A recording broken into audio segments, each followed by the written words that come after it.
সদিয়াৰ পৰা ধুবুৰীলৈকে সদস্য ভৰ্তি অভিযান চলিব আৰু এই সদস্য ভৰ্তি অভিযান কেনেদৰে চলিব সেয়া কেন্দ্ৰৰ ৰাজ্যমন্ত্ৰী পবিত্ৰ মাৰ্ঘেৰিটাই উল্লেখ কৰিছে। পবিত্ৰ মাৰ্ঘেৰিটাই সেই সন্দৰ্ভত মন্তব্য কৰাৰ লগতে ধুবুৰীত সদস্য ভৰ্তি অভিযান চলিছে দ্ৰুত গতিত এই কথাও কৈছে।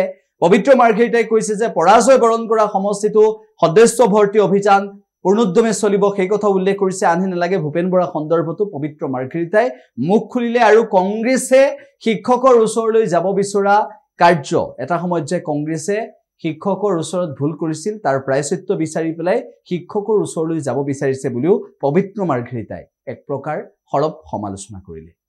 এতিয়া আমি জানিব পাৰিছোঁ আজি সভাপতিৰ পৰা প্ৰথম দিনাখনে 11 লাখ সদস্য ইতিমধ্যেই সদস্যতা গ্ৰহণ কৰিছে। আমাৰ লক্ষ্য প্ৰায় 60 লাখ পৰ্যন্ত। গতিকে এই যাত্ৰাত সদিয়াৰ পৰা ধুবুৰীলৈকে দুইটা উপত্যকাত আমি সদস্যতা অভিযান আৰম্ভ ইতিমধ্যে হৈ গৈছে আনুষ্ঠানিকভাৱে।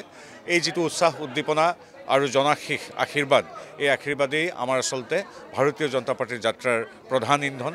জনতাৰ আশীৰ্বাদ, উৎসাহ উদ্দীপনা আৰু এতিয়া এইবাৰ নতুন নতুন শুভাকাংক্ষী নতুন প্ৰজন্মৰ মানুহে বিশেষ আকৰ্ষণ প্ৰকাশ দেখিছোঁ। আমি তেখেতসকলক আমি স্বাগতম জনাইছোঁ। আমাৰ যি 45-46 লাখ সদস্য আছে সেইখিনিতো আছেই, তাৰোপৰিও নতুন প্ৰজন্মৰ বহু লাখ সদস্য আহিব। আজি মুখ্যমন্ত্ৰী দেৱৰ বক্তব্যতো আমি এইটো কথা প্ৰকাশ পাইছে।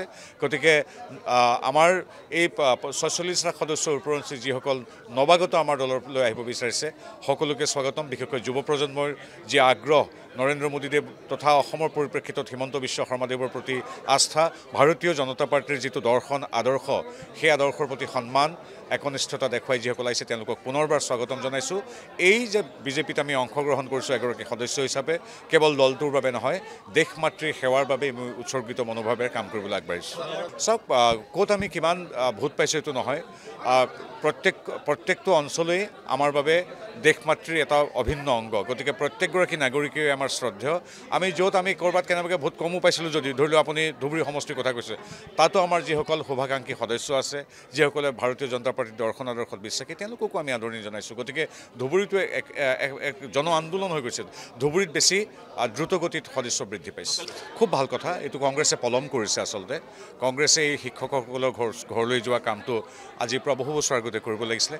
যাওক, তেওঁলোকে গৈ বিগত দশক জুৰি অসমবাসীক কিদৰে প্ৰবঞ্চনা কৰিছিল, শিক্ষকসকলক বা শিক্ষা ক্ষেত্ৰত তেওঁলোকে যি কৰিছিল তাৰ বাবে ক্ষমা খুজিবলৈ তেওঁলোক যোৱাটো উচিত।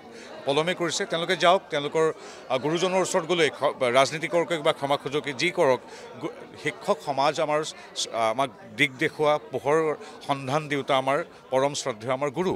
তেওঁলোকৰ ওচৰলৈ যদি তেওঁলোক যায় খুব ভাল কথা। তেওঁলোকৰ তাতো যদি কিবা এটা বিবেক যদি জাগ্ৰত হয়, তেওঁলোকৰ যদি শুদ্ধিকৰণ হয়, তেওঁলোকে যদি নিজে কিবা ভাল হয়, আমি ভালেই পাওঁ। এনেকুৱাতো কথা নহয় যে কেৱল আমিহে গুৰুৰ আশীৰ্বাদ লাভ কৰিম। তেওঁলোকো যাওক, তেওঁলোকে গৈ যদি তেওঁলোকৰ অলপো যদি ভাল হয়, নিজৰে অসম বা ভাৰত মাতৃৰ সন্তান তেওঁলোকৰ ভাল হোৱাটো আমিও বিচাৰোঁ। খুব ভাল কথা। তেওঁলোকৰ এই শুভ বুদ্ধি উদয় হোৱাৰ বাবে আমি তেওঁলোকক ধন্যবাদ জনাইছোঁ, শুভেচ্ছা জনাইছোঁ। যিকোনো খবৰৰ বাবে যোগাযোগ কৰক 7090173330 অথবা 7099017990 নম্বৰত।